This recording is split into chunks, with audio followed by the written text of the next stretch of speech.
वनराज सिंह जगदीश भाई सोलंकी, तहसील मूली, डिस्ट्रिक्ट सुरेंद्रनगर, राज्य गुजरात, इंडिया। मैं भी एक किसान हूँ इस टाइम, और मैं आपको एक बात बताना चाहता हूँ कि किसानों का आर्थिक शोषण किस प्रकार से हो रहा है। एक्चुअली वरियाली की फसल किसान लगाते हैं और उसकी प्राइस यहाँ पर इंडियन करेंसी में, इंडिया में उसकी प्राइस 1800 से 1900 रुपये उसकी प्राइस है।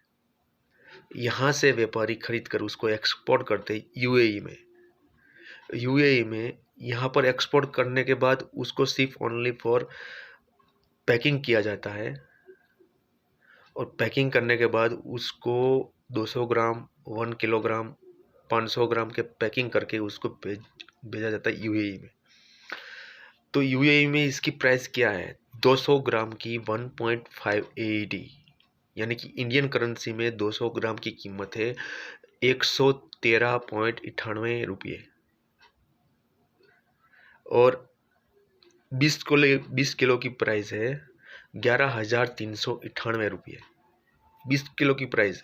जो फसल, वरियाली की फसल यहाँ पे खरीदते हैं, यहाँ पर सिर्फ और सिर्फ किसान को वो 1800 से 1900 रुपये दे रहे हैं, उनको 2500 भी पूरे नहीं दे रहे हैं। और यही फसल एक सिर्फ पैकिंग करके यहाँ से एक्सपोर्ट करके दुबई में वो 11,398 रुपये में बेचते हैं, और वो भी कम से कम प्राइस में, क्योंकि वहाँ की अब प्राइस नहीं है। ये कम से कम प्राइस 11,398 रुपये है 20 किलोग्राम की। और ये किसानों का कितना शोषण हो रहा है, सिर्फ बीच में किसानों से खरीदी करके वहाँ तक एक्सपोर्ट करने में, बीच में जो किसान फसल लगाता है, जो उसको 6 महीने तक उसकी देखरेख करता है, उसके पीछे कड़ी मेहनत करता है, जो किसान को उतना मुनाफा नहीं मिल रहा, उससे कहीं दुगना तिगना चौगुना मुनाफा सिर्फ यहाँ से एक्सपोर्ट करने वाले व्यापारी ले लेते हैं। क्योंकि इंटरनेशनल लेवल में क्रूड ऑयल की प्राइस अप होती है, तो यहाँ इंडिया में भी डीजल की प्राइस अप कर देते हैं।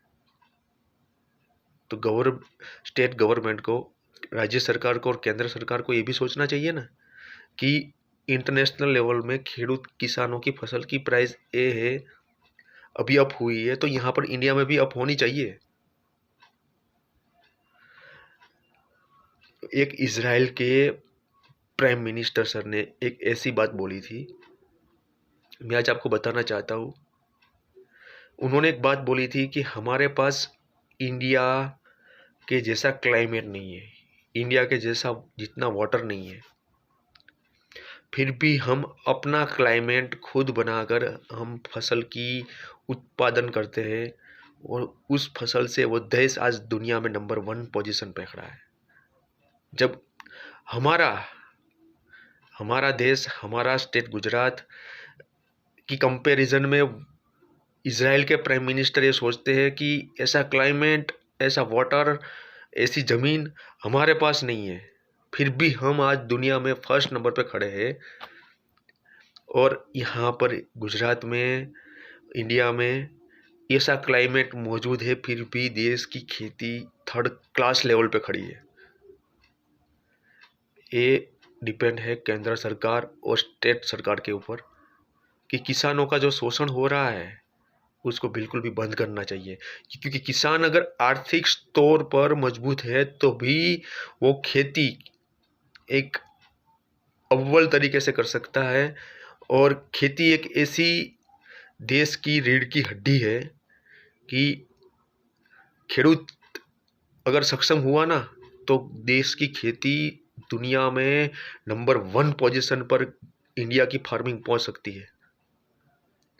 और इसके ऊपर केंद्र सरकार और स्टेट सरकार को सोचना चाहिए। किसानों को वो जो इंटरनेशनल लेवल पे प्राइस है, उस लेवल में यहाँ इंडिया में भी उस लेवल में प्राइस मिलना चाहिए किसानों की फसल का, किसानों को, ना कि और कोई इसमें इतना मुनाफा कर जाए। ये एक इम्पोर्टेंट लेवल पे सोचकर, एक अहम मुद्दा सोचकर इसके ऊपर तत्काल प्रोसेस करनी चाहिए। अगर आपको देश की कृषि, देश की खेती दुनिया में अव्वल और एक नंबर पे पहुंचानी है तो जय हिंद, राम राम।